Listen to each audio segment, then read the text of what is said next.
Hello, akkam jirtu? An Dheeressaadha. Oromiyaa Dijitaal Haabeerraa. Kun gosa barnoota Infoormeeshinii Teekinooloojii kutaa sagaliiti. Itti dhiyaadhaa, hiriyoota keessaniif sheer godhaa. Yeroo barannaa gaarii.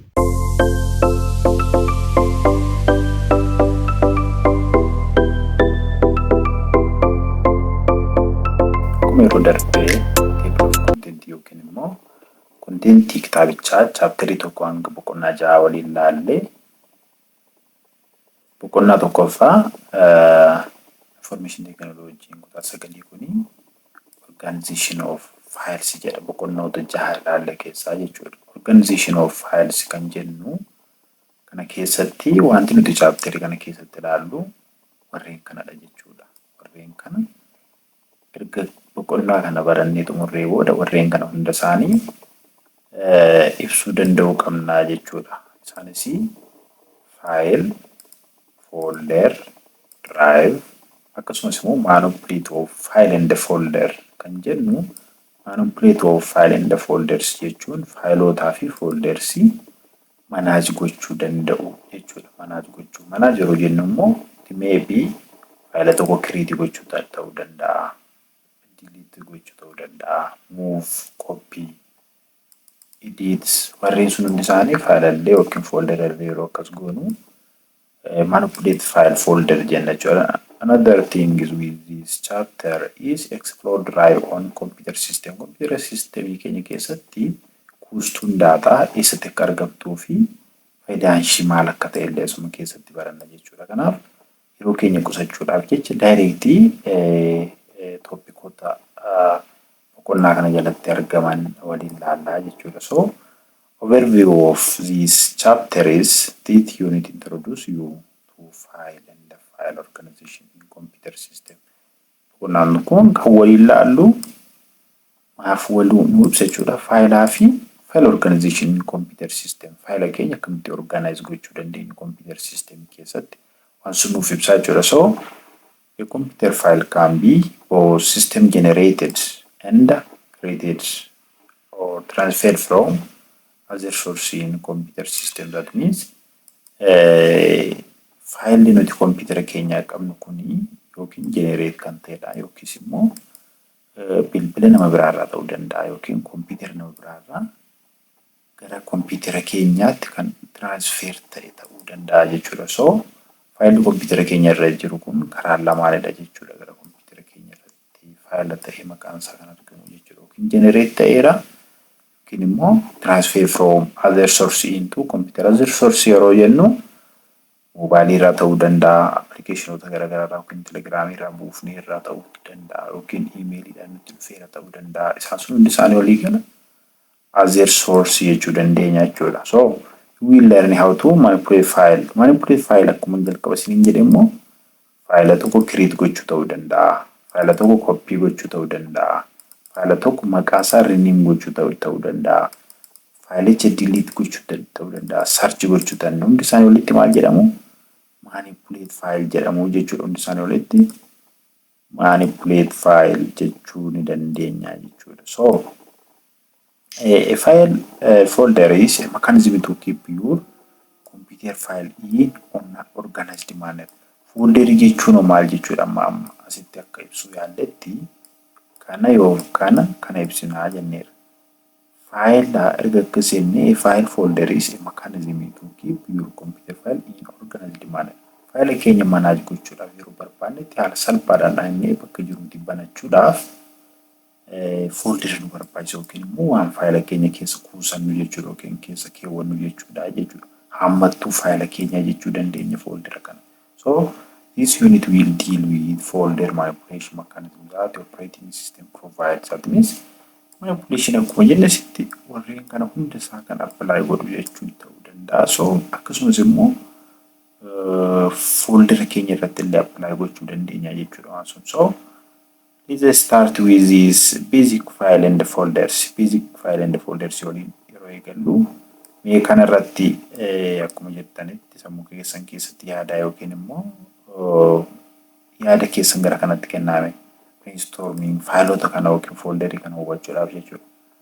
So have you ever visited your family or a association membership information argitanii beektu meema fakkeenyaaf ammaatiin keenya iddoo yookiin qubii jedhanii faayilaa yookiin maqaa warra qubii keessa jiru yookiin iddoo keessa jiru itti qabatan sun yookiin immoo informationiin sun qabatee jiru sun argitanii beektu. They use paper to keep membership information. Waraqaa irratti barreessu miti maatiin keenya sun wantoonni waraqaa irratti barreeffameeru sun yookiin immoo maqaa namoota ta'uu danda'a. Hanga isaan qarshii kanfalan ta'uu danda'a. Namoota qubiin sun isaanii bahee ta'uu danda'a. Waraqaa irratti barreessaniiru jechuudha. So why do you think are there limitation of using the above manual filling system shelf or filling cabinet based filling system to you think computer are used to store such information? Amma fakkeenyaaf isa sitti waraqaadhaan qabannu suni limitation isa yookiin immoo hirni isaa maalidha jettanii yaaddu? Akkamatti yaaddanitti hirni isaa waraqaan sun nu jalaa gubachuu danda'a, nu jalaa baduu danda'a, waan garaagaraatiif saaxilamuu danda'a. Sun akka weakness yookiin immoo limitation isaatti ilaaluu dandeenya. Wantoota maqaa namoota history keenya keessa jiran yookiin qubii keessa jiran sun waraqaa irratti barreessine kompiitara irratti barreessuu dandeenya jettanii yaaddu? Yaa hin dandeenya jechuudha. So akkamitti kan jedhuuf immoo file manipulation kan jedhu sun keessatti ilaaluu dandeenya. Faayila tokko create gochuudhaaf wantoota garaagaraa fayyadamuu dandeenya. So bifa sun hin dandeenya jechuudha. So another thing is we discuss the concept of this file kan jedhullee define yeroo godhamu dura amma fakkeenyaaf file manipulation yookiin immoo faayilli tokko kompiitara keenya keessa kompiitara keenya irratti akkamitti create ta'uu danda'a kan jennu ilaalleerra. Maybe generated or transferred from another sources jennee bira dabarreera jechuudha. So faayila kan jennu kun maalidha? Faayila kan jennu kun maalidha? So a file is a collection of data stored in one unit identified by file name. It can be Word ta'uu danda'a. Word, Microsoft Word, spreadsheet ta'uu danda'a, PowerPoint ta'uu danda'a, presentation documents that you had learned in grade 8 barataniitu jedhee yaada wantoota kana. Yoo hin baranne ta'es immoo kitaaba warra 8 isinirra jira jechuudha. So faayila kan jennu kun a collection of data stored in one unit and identified by file name. Maqaa qabaa jechuudha. Faayila kan jennu sun maqaa qabaa jechuudha. Amma fakkeenyaaf kitaabaan irraa isin barsiisaa jiru kuni maqaa dhuunfaa isaa qabaa jechuudha. Mee isinitti argisiisa kitaabaan irraa isin barsiisaa jiru kuni maqaa dhuunfaa isaa qaba jechuudha. Mee ilaalaa kana. Ishiin asitti jirtu kuni file name jechuu dandeenya jechuudha. Ishiin asitti jirtu kuni file name jechuu dandeenya. Garuu gosti faayila isaa immoo maalidha? PDF faayilii jechuudha. Kun asitti immoo fakkeenyaaf W ishiin qabdu kun immoo Word faayilii jechuu dandeenya jechuudha. Kun asitti kan jiru kun immoo video faayilii yookiin immoo MP4 extension kan warreen qaban immoo video faayiliidha jechuu dandeenya jechuudha. Kun immoo maalidha? Image faayiliidha. Kompiitara keenya keessatti warreen argaman kana keessaa jechuudha. So akkasuma presented in that file name'dhaan qabuun isaanii faayila kan jedhamu. So presentation documents that you had learned in grade file are represented by an icon in a computer. Those icon are small graphical representation of file. Argitanii amma fakkeenyaaf kun amma iconidha. Maal represent gooti immoo Word. Kunillee iconidha suuraa sitti mul'atu kun because graphical representation of a file kan jedhu ishedha jechuudha. Kunillee iconidha. Garuu maal bakka buuti? PDF bakka buuti. Kunillee iconidha. PowerPoint bakka buuti. Garuu immoo warri asitti barreeffamanii jiran kun immoo file name jechuu dandeenya jechuudha. File name jechuu dandeenya. Because there are different file format icon are usually used to help identify the type of file or programs to be in. Warreen kana immoo tolaallee hundi isaaniiyyuu kunii fi kun ammoo wal fakkaata. Kunii fi kun wal fakkaata. Iconota kana ilaala. PDF kana fakkaatu hin jiru amma tokkuma kanatu jira. So file name common file icon in Windows 10 jedhama. Windows 11 irratti illee akkasuma kana fakkaachuu danda'a. So key concept of this a file store a data which can be document ta'uu danda'a, picture ta'uu danda'a, text, video, audio fi warreen kana fakkaatan hundi isaanii faayila ta'uu danda'u jechuudha. Faayila jechuu dandeenya jechuudha. Kana malee immoo gosti faayila baay'eetu jiru. Kun warreen kun garuu faayiladha. So a file has different icon in computer. Icon jechuun warreen kana graphical representation. Amma fakkeenyaaf computer korra solaallee warreen kun amma faayila bakka bu'u jechuudha hundi isaanii. Amma fakkeenyaaf isheen kun telegiraamiidha. Akkasumas immoo ishiin kun immoo viidiyoo ittiin iskiriin rikeerdii gochuu dandeenyu mana. Akkasuma kun immoo faayil hundi isaanii aappii bakka bu'u jechuudha. So faayil neem jechuu dandeenya jechuudha isaaniin faayil neem jechuu dandeenya jechuudha. Iconii faayilaa fi faayil neemii jechuu dandeenya. Another concept what we have discussed in this chapter is folder. Folder jechuun immoo akkuma jalqabaa asitti jenne maal jenneera? Kuustuu faayilaa. A file folder is mechanism to keep your computer file in an organized manner. Organized manner bifa qindaa'aa ta'een yeroo itti kuusuu dandeenyu foldera keenya keessa kaawwachuu dandeenya jechuudha. A folder also called directory jechuu dandeenya is a container. Akka waan kumtaala wayimmoo midhaan amma kumtaala keenya keessa kaawwachuun madaabaraatti naqanna miti. So akkasuma container faayila qabnu foldera keessa kaawwuu dandeenya jechuudha. Amma fakkeenyaaf kitaaba kana argitu. Kitaaba kana keessa waraqaa garaagaraa fayyuun qabaadhe ta'e kitaabni kun akka maaliitti fudhanna jechuudha. Akka folderiitti fudhanna jechuudha. Waraqaa xixiqqoo as keessaa ni qabu immoo fakkeenyaaf waraqaan as keessaa qabu yoon as keessa waraqaa yookiin qarshiilee as keessa kaa'uu nan danda'a. Warri as keessa jiran sun akka maaliitti fudhanna? Akka faayilaatti fudhanna jechuudha. Akka faayilaatti fudhanna. Kanaafuu akka kitaaba kana immoo akka folderaatti. Kanaaf haammattuu faayilaa jechuu dandeenya jechuudha. Which is used to store related file together. Faayilota wal fakkaatan image tokko keessa fakkeenyaaf kompiitara keenyarraa yookiin bilbila keenyarraa muuziq bakka tokko keewwachuu barbaanne muuziqii tokko muuziq kan jedhu folderii bannee bakka tokko kaawwachuu barbaanne maal goona? Foldera kana banna kana keessa muuziq yookiin immoo faarfannaa barbaanne keessa kaawwachuu dandeenya jechuudha.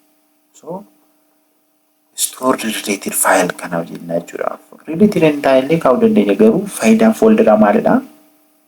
Access goonee organized manneridhaan faayila keenya kaawwanne haaluma salphaadhaan yeroo biraa access gochuu danda'u. Also a folder can also contain another folder inside. Folder tokko keessatti folder biraallee akkasuma create gochuu dandeenya. Akkas jechuun meeshaa argisiisa. Kanas itti argaa jirtu. Kanarratti soo click goonee maaltu jira? New kan jettuu fi old kan jedhu jira. Inni kun maalidha? Folder jalqabayyuu. Kunoo sub folder jenna warra kanammoo.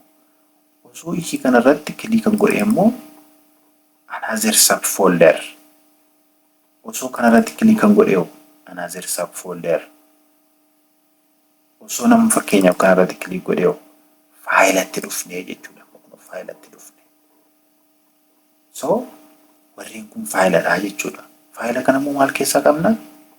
Emerging technology kan jedhu kana keessaa qabna jechuudha. Emerging technology immoo subfolderii hangamii? Courses, then new, then before 2018. Folderri kun hundi isaaniif folder haadhoodha yookiin immoo ruuttidha jechuu dandeenya jechuudha. So subfolderiin foldera tokko keessa jira. So a folder contained in another folder is called subfolder. Warruma ammas ni argisiisaa ture. A good analog is the meaning folder dossier seen in a at store paper. Paper ema fakkeenyaaf dossier argitanii raatanii jechaadha. Kilaaseerii isa jennu sun jechuudha. Akka folderaatti ilaallaa jechuudha. Waraqaataa dossier keessa jiran immoo akka faayilaatti. So the difference between a file and a folder is that a file is a collection or a group of interrelated data. File jechuun kana. File and the folder file is a collection or group of interrelated data. And the interrelated data kan jedhamu fakkeenyaaf waa'ee dirii haasofne yookiis immoo waa'ee qubii yeroo haasofnetti interrelated data kan jedhu maqoota namoota qubii keenya yookiin dirii keessa jiran hanga 20 ta'e 20 isaanii interrelated maqaan isaanii jira, qarshiin hanga isaan kanfalan jira, akkasumas immoo guyyaa guyyaatti kanfalan jira. Hundi isaanii sun information dha jechuudha. So interrelated data. Information sun maal jedhama? File jedhama jechuudha. And information where a folder is a container used to store different file and subfolder. Argitanii? Akkasidha jechuudha. Fakkeenya dura isinii fudhadhetti isinii deebi'amee kottaa. Fakkeenya dura isinii fudhadhe kun amma inni jiru kun folderadha jennee kun immoo faayila. Foldera kunillee kun immoo akkasuma foldera. Garaagarummaa warreen as keessa jiran kunii fi warreen sun maalidha ree? Kuni konteeneradha yookiin immoo warreen kan walitti hammachuuf. Koorsota kana keessa fakkeenyaaf koorsii sadii qaba, emerging technology qaba, research methodology qaba, akkasumas immoo saad kan jettu kanan qaba. Isin immoo fakkeenyaaf as keessatti informationii qobii ta'uu danda'a, informationii dirii maatii keenya sun ta'uu danda'a. Isuma waraqaa irratti qabnu sun akkasitti amma fakkeenyaaf hayi dirii osoo kana ta'e as keessatti informationii waa'ee maatii keenyaa an ibsu kanadha jechuudha. Isa jalqabaa PowerPoint kana yookiin immoo Word ta'uu danda'a jechuudha.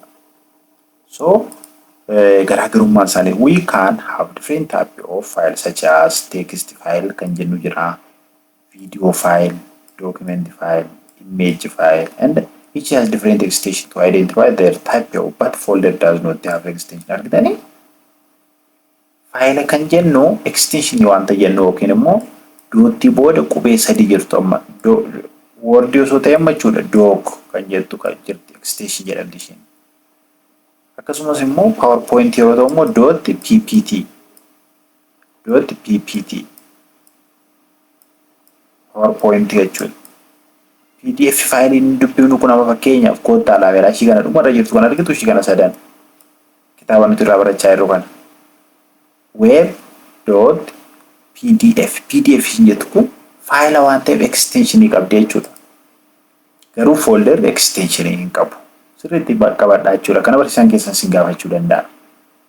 So kuni maalidha? Foldera.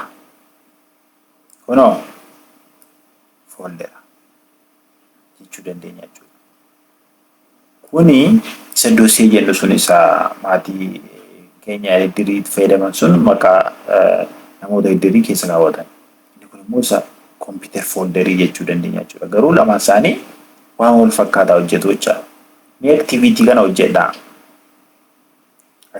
This activity is designed to help you discover the importance and disadvantage of computer folder. Argitanii? Faayidaan isaa faayila keenya bifa organized ta'een store godhachuudhaaf nu fayyada. So kana jechuudha. Amma fakkeenyaaf asitti koottaa ilaalaa. Warreen kana ilaalaa calliseetuma kuni wal keessa borcamee kaawwameera. Kun immoo annual budget. Akkasitti wanti annual budget wajjin wal qabatu hundi as keessa jira. Roster qabxii barattootaa as keessa jira. Mark list as keessa jira. ICT file, biology book, school document, director document, document waan argitanii?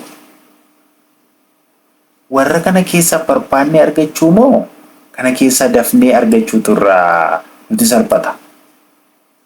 Annual budget yoo jedhu qabatu annual budget. Director document noo barbaanne asumarratti click goonaa jechuudha.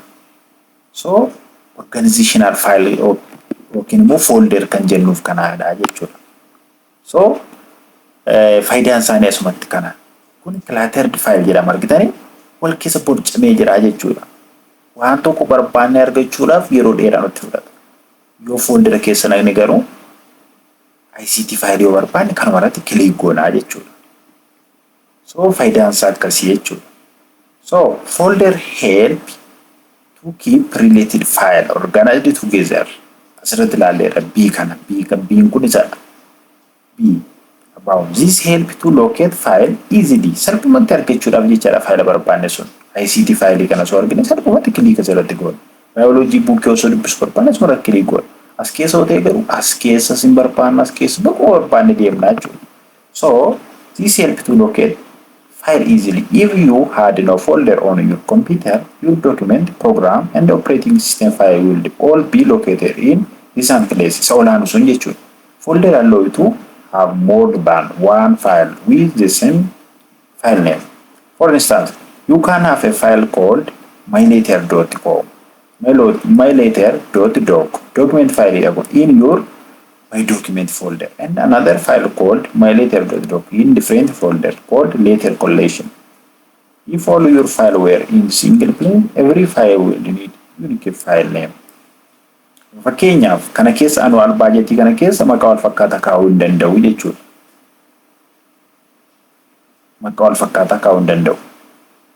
So kun sun ibsaa jechuudha. So key concept in a folder hojii wal qabu folder which is also called directory jechuu dandeenya, container jechuu dandeenya. Of what? File. So a folder help you as to organize related file together. Kanaaf as keessatti barnoota keenya har'aa kana keessatti garaagarummaa faayilaa fi folderaa hubanne irra jedhee yaadaa torbee dhufu yookiin immoo yeroo taanu managing file and folder. Kana yeroo jennu managing yeroo jennu create gochuu ta'uu danda'a, delete gochuu ta'uu danda'a, edit gochuu ta'uu danda'a, copy gochuu ta'uu danda'a, move gochuu ta'uu danda'a. Warreen kana hunda isaaf keessatti qabata. Managing file and folders yeroo jennu jechuudha. Kanaaf torbee taanu ilaalla. Ammaaf hiriyoota keessaniif share godhaa, commenti barreessaa, subscribe godhaa immoo YouTube Oromiyaa Digital Hub yeroo barannaa gaarii jabaadhaa isiniin jedha turtii gaarii.